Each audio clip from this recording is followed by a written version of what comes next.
Welcome to the Health Wealth Podcast and Radio Show with Forbes author and contributor Dr. Josh Luke, America's Healthcare Affordability Authority. Visit drjoshluke.com for information on speaking appearances and other resources. Hey guys, Dr. Josh Luke here with the Health Wealth Podcast. I'm honored today that Dan Safera has joined me. Dan is known nationally as the clinical trials guru, and I've actually had the pleasure of knowing Dan for about 15 years. Dan's father was one of my doctors at my first hospital CEO gig. Dan was frequently in the office and got to know him, and he regularly would engage me in conversation about clinical trials, and it really helped educate me on the topic of clinical trials and how they're actually bringing healthcare costs down in America. And as I've become America's Healthcare Affordability Authority, Dan's somebody that I've relied on quite a bit. And so I asked him to come on the podcast with us today and talk a little bit about how clinical trials are helping keep costs more affordable for American businesses and families. And as you know, they're not necessarily affordable right now, but more importantly, the questions I'm going to ask Dan are how are we going to drive those costs down? And I've had the opportunity to talk to him offline a little bit, and so I'm going to kick it over to him now and start by just saying, Dan, just in general, first of all, thanks for joining us, and start by giving a little background on yourself, and then I'll come back with our first question. How's that? Yeah, thanks, Josh. 15 years. Wow. I can't believe it's been that long. So, yeah, I remember meeting you when I first got started. My dad actually got me introduced to clinical research because he was doing studies with USC, the University of Southern California. But then they wanted to do private research because there's just less regulatory hurdles. And so that's when I got introduced to this world. So that is sort of been what I've been doing for the last 15 years, just about. And glad to be on your podcast, Josh. And where can people find your podcast, Dan? Podcast as well? Yeah, thank you. So I've got a podcast called Random Musings from the Clinical Trials Guru, and you can also find me on theclinicaltrialsguru.com.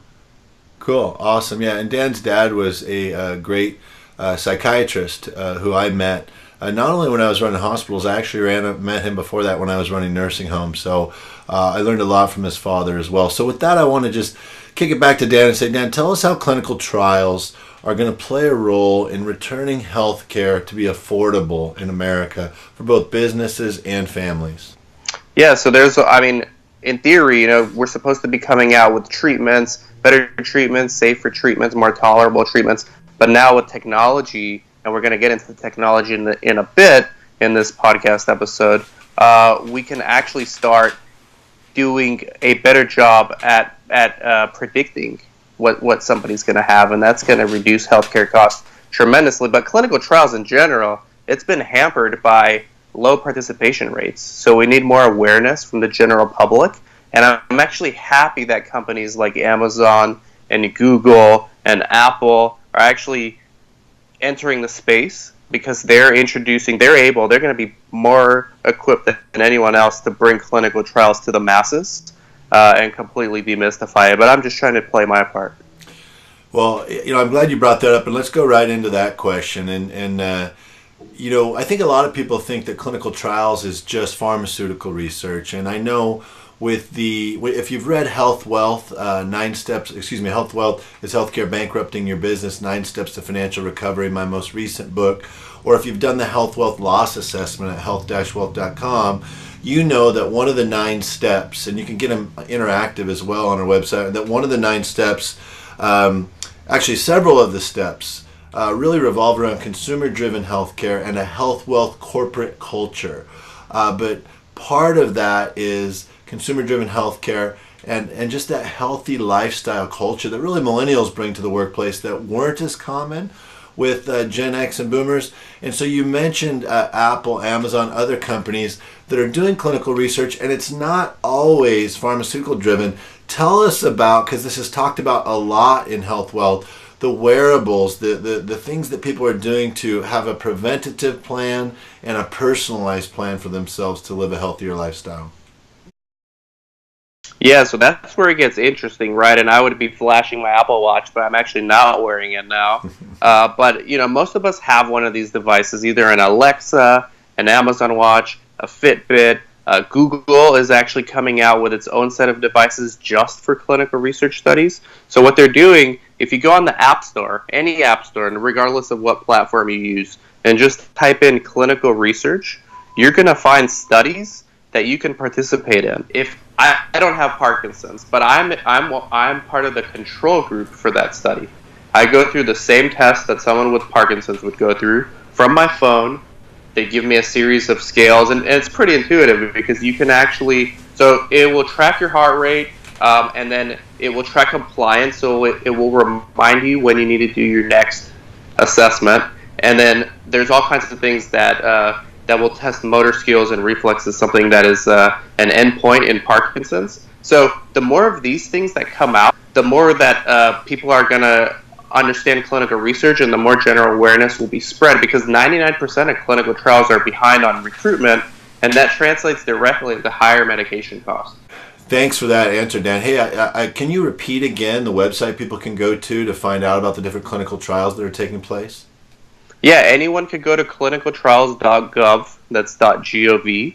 Okay, publicly accessible. Drug companies are required to post their clinical trials on there, not just results, but trials that they're enrolling for and recruiting for. And then just go to any smartphone and type in clinical research and join a study. It doesn't matter if you don't have any medical condition. Be part of a control group just so you can understand what an informed consent process is like. And then maybe you know somebody who can actually use clinical research as an alternative for their treatment. So I think awareness is important, and we're all going to end up saving in the long run if we can get these clinical trials done quicker. So you brought up one example of why somebody might be a participant in clinical trial, because there's somebody who's suffering from a disease, and it might be the only way they can get access to this medication. Are there clinical trials where individuals can be compensated for being included? Yeah, most clinical trials will actually compensate the study participants. Usually it's around $50 a visit. So they compensate you for your time and travel expenses. The only case where that does not occur is oncology studies. Just because in oncology, even though the treatment is experimental, it's very costly. And sometimes your insurance company will actually cover it, but other times they won't. But the clinical trial will be free for that person, but they won't get paid. So let me ask another question. I think a lot of times people perceive the only way to participate is if you're ill, but that's not the case, is it?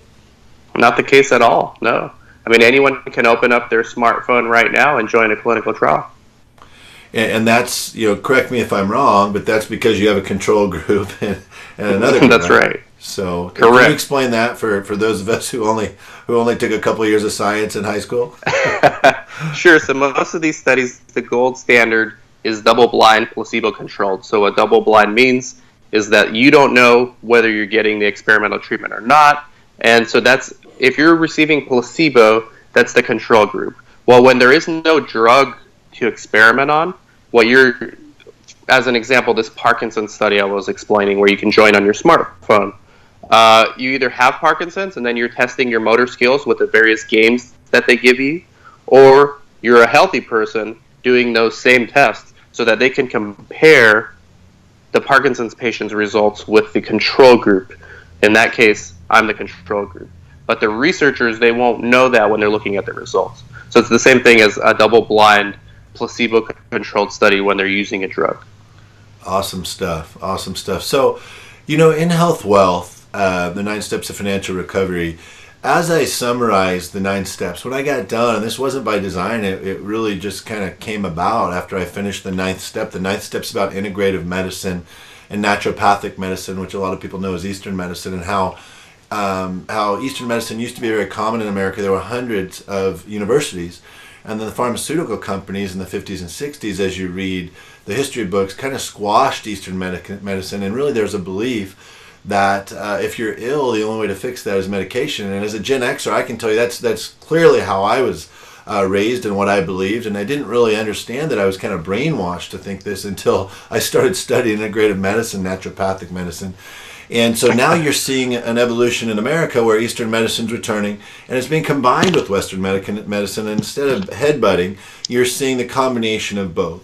And so what I realized is I finished my 9 steps with the 9th step of integrative medicine, and really what I did, which I think people will appreciate, is I encouraged American employers that as a reward for an employee who's been with you a year or two, pay for them to go have an integrative medicine consult with a doctor, so a doctor can recommend some things for them to improve their health, which is ultimately going to bring your company costs down for health, providing health care for them, and their personal costs down for health care as well. But what I realized is all these 9 steps got back to 3 things, and they all start with the P, of course. You got to have a plan, you got to have a preventative medicine plan, and you've got to think about personalized medicine. And Dan, you and I talked offline about kind of a new wave of clinical research, which is largely diagnostic for these preventative and personalized approaches. So talk to us a little bit about those things.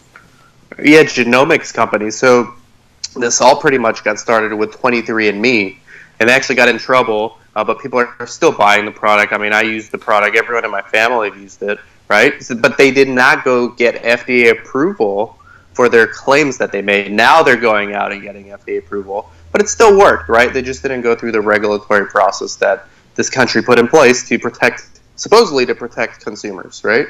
But now we're seeing an explosion of these genomics companies, and it's all about understanding who you are at the genetic level and being able to predict the percentage that you're going to get something. It doesn't mean you will, but it will give you and your doctor a better understanding of what you're at risk for, and then at least in theory, it should be able to help them get going on that early, start combating that, so that you never develop the full-blown condition, right? You're always able to manage it, and in theory, it's supposed to keep all the costs down for everybody.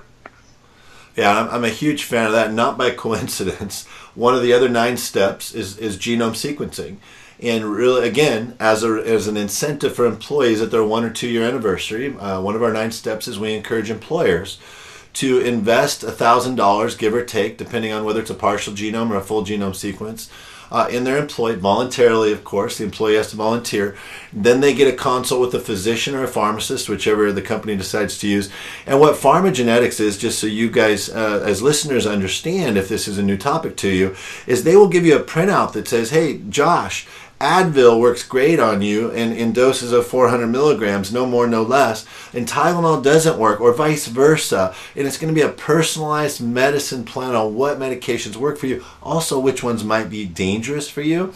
And in addition to pharmacogenetics, the other emerging sector right now, it's a few years behind pharmacogenetics, but is nutrigenetics. What foods are fuels for your body versus what foods are blockers. And you'd be surprised that what might be a fuel for you would be a blocker for your spouse, and vice versa. And it's not always just based on calories and carbs and fat. It's completely different. It's personalized medicine. So it's encouraging to hear from Dan that we're moving in this direction. And so even in Orange County, where Dan and I both reside, Orange County, California, you got 23andMe, which of course, and as Dan said, kind of came out of the gates early, and there was some public relations issues that kind of damaged the process. But let there be no doubt that genome sequencing is a huge part of the personalized medicine agenda for the next few years. In Orange County, we have Ambry Genetics, based here, Vantari Genetics. There's companies on almost every corner because this is such an emerging space, and it literally takes that long to swab your DNA, put it in a cotton ball,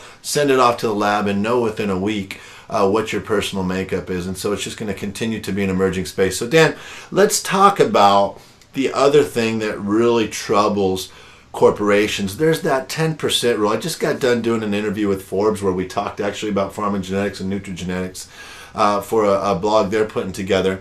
But we also talked about the 10% of your employees accounting for 90% of your healthcare spending, kind of the old 1090 rule.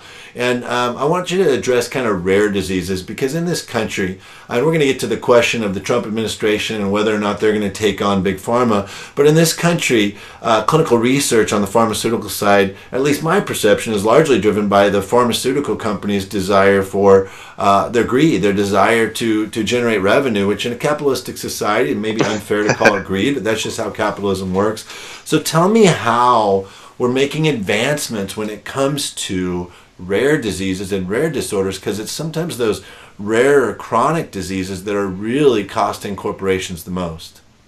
Yeah, that is true, and the government sort of understands this is a public health issue at some point. So what they're doing, rather than incentivizing Pfizer or Johnson & Johnson, or even forget big pharma, just the biotechs that are coming out, right? like now there's an explosion of biotech companies coming out, and that's good for us because they're going after these rare diseases because they're specializing in a very niche condition, and they have the smartest people in the world working on those things. Well, the FDA understands that, okay, you're not going to be able to sell as many of these as a Lipitor, right? Because it's a rare disease. Maybe only 20,000 people in the country have it, right? But those 20,000 people are not going to get treatment unless someone pursues an investigational product that eventually becomes approved. It's a costly process to go through clinical research. It costs $1 billion to go through clinical research. It takes about 15 years. And that's, we talked about patient recruitment. So the FDA is fast-tracking orphan drugs. They call them orphan drugs for rare diseases. They will give you a fast-track designation, and then they'll essentially shorten the time frame and the requirements. So instead of showing 100% efficacy or 80% efficacy, it could show 50% efficacy as long as the safety parameters are there, and they'll approve it. Whereas if you compare it to someone that's coming out with another Lipitor, they're going to be a lot harder when they're analyzing those results. They're going to want to know, well, is this safer than Lipitor? Because we already have a Lipitor. We don't need another Lipitor. Does it work better? What are the value adds here? And if there's not any, no matter if it's 90% as good as Lipitor, it's not going to get approved, right? But an orphan disease, there's tons of these orphan diseases out there, and now we're seeing a lot more of these studies, and it ties into the personalized medicine as well, because now we can pre-screen these people who opted in to get alerted of clinical research studies, and so they'll be matched with studies. So I'm very excited for the next decade and what that's going to bring for all of us and healthcare affordability. So Dan, I got 3 more questions for you, and I think they could be 3 of the most pertinent questions for folks listening, because if they're still listening at this point, we've generated interest, which is great, because I think a lot of times clinical trials doesn't sound like a sexy topic, but I think your answers have made it really sexy. So the next question I have for you is, let's talk about the Trump administration. Even though President Trump, as everybody knows, is a free market capitalist, it feels like the one industry he's called out from before being elected till now is pharmaceuticals. He just seems to be going after big pharma, and I think everybody, all politics aside, would welcome that. So what do you feel and see, and what are you reading? Yeah, I mean, it's no secret the biggest amount of money spent on lobbyists is from big pharma, right? And so what they've done is they've either blocked biotechs from coming in and creating treatments, or they've just acquired them and then put the drugs on a extended timeline for release so that it doesn't compete with their existing products. So Trump sees all that, and so he put Scott Gottlieb in to run the FDA, and they're promising, nothing's happened yet, but they're promising less regulations, right? Because there's a lot of regulations in this industry, as there should be, but some people think it's excessive. And so hopefully we're going to start seeing a lot more of these orphan drug, rare disease, fast-track designations. They did cut 10% of the budget from the National Institute of Health, which on paper looks really bad. In reality, what that does is it opens up the private sector to do even more studies. The NIH had a lot of waste at the top of some of these organizations that were applying for government grant money. So inefficient, basically, and what they're trying to do is make it a little bit less burdensome to put a drug through clinical trials. So we'll see what will happen. It's very early. So interestingly enough, here we have the intersection of the Trump administration taking on big pharma and clinical trials, which is kind of a great way to kind of, as we wrap up these last couple questions. I've always been told, Dan, that the reason pharmaceuticals are so expensive is because the clinical trial process is a 17-year process. The FDA approval process is a 17-year process, or a 17-year window, I guess is the right way to put it. Yep. And the clinical trial takes a good piece of that. So can you give us kind of the 60-second explanation that explains why a corporation usually only has like 1 to 4 years to make money out of, because by my understanding is most of those 17, it usually takes 13 or 14 to get it through trials. Right, and thank you for, that's accurate, and thanks for asking that. I need to add another incentive for the orphan drugs is a longer window of patent exclusivity, okay? So I think they get like 10 instead of 7, or it might even be 12. So yeah, you're right. They take about 15 years. They cost $1 billion. They cost $1 million a day for clinical research, and it's 15 years of that. Okay, so they got to go to phase 1, which is first in human. Before that, they do like 2 years of preclinical. Then they do a phase 1 study. That's another 1 to 2 years. Then if they get the okay from the FDA, they do a phase 2 on a very small group of people with the condition. That takes a couple years. Then it's a big phase 3 study. They call those the pivotal trials. And those, they may have to go back and forth a few times because the FDA says, well, we didn't like this this endpoint, so we need to like redesign the protocol and go a different route. So really what the rhetoric I'm hearing from the Trump administration is they would like to completely get rid of the approval process when it comes to efficacy and just look at safety. So, it's obviously early. There's probably going to be some ramifications, but we'll see what happens. Great. So I lied. I have 2 more questions, not just one more. And the next one's kind of interesting. I was in Mexico on a family vacation a couple weeks ago, and I need an antibiotic. So I walked next door to the pharmacy and I bought an antibiotic. and with all due respect, you're always a little suspect buying something based on the quality in another country. And yet you hear that Americans who are faced with chronic diseases and their meds might not be insured are routinely ordering from Canada and Mexico. I know you're not a doctor or a pharmacist, but based on your understanding, are those medications identical? Are they made by the same manufacturers? Is this a byproduct of this 17-year patent exclusivity process? Can you elaborate on that a little bit? Josh, it's funny you mentioned that. I have a bad cold these last 2 days. I came to Arizona for the holidays with my in-laws, and everyone in the family's sick. Like half of the people have the same cold I have, right? So my wife's dad goes down to Mexico because we're in a border town here, goes to the pharmacy just like you did, walks right in. They know exactly what to get. The pharmacist gives them a consultation, right? Costs nothing, by the way, right? Consultation, okay, these are the symptoms. It's been going around. Here's this medication. $20, okay? I got 4 injections today for $20, and I'm good enough to do this interview. Like, I feel okay. I'm like at 80%. Whereas before I got those injections, I was like at 50%. And so you can't get that in the United States, right? And why? Well, that's because the pharma spends billions of dollars a year lobbying to keep these things out, so they increase regulatory costs in order to have all these holistic companies do non-competes, right? They're not able to compete. But these drugs, I Googled it literally today. I didn't know you were going to ask me this question. I Googled these medications. They're approved in Germany. They're approved in Belgium. They're approved in France. They're approved in Canada, right? They're just not approved in the United States. Wow, that's crazy. Okay, so I want to ask you one last question that I think really brings this whole interview. This has been an awesome interview. Thanks again, Dan. So, one that really brings it home for our listener, okay? If somebody's driving right now or listening and just really kind of fascinated at this point by the conversation, which I certainly am, where would they, so we know where to go to find clinical studies, but tell me like the top 2 or 3 areas right now where it's trendy, where somebody who's healthy could probably go and sign up for a clinical research study. Well, you got to be careful with the phase 1 healthy volunteers because you've got to be in perfectly good health, right? You have to be in a perfect BMI range, no lab issues. So anyone under 35 would qualify. Well, actually, not anyone, but a lot of people under 35, almost nobody over 35 would qualify. But the quickest way to raise your own awareness of clinical research so you can better educate other people who actually do have medical conditions that could use clinical research as a viable option for their healthcare is get on your smartphone, get one of these apps, and join one of these studies. It doesn't matter if you have an iPhone or an Android, right?